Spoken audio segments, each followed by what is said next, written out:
యాదాద్రి లక్ష్మీ నరసింహస్వామిని సీఎం రేవంత్ రెడ్డి కుటుంబ సభ్యులు దర్శించుకున్నారు. సీఎం రేవంత్ సతీమణి గీతతో పాటు కూతురు, అల్లుడు, ఇతర కుటుంబ సభ్యులు స్వామివారిని దర్శించుకున్నారు.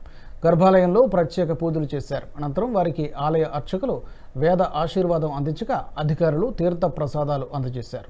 రేవంత్ రెడ్డి సీఎంగా బాధ్యతలు చేపట్టిన తర్వాత ఆయన కుటుంబ సభ్యులు యాదాద్రిని దర్శించుకోవడం ఇదే మొదటిసారి కావడం విశేషం.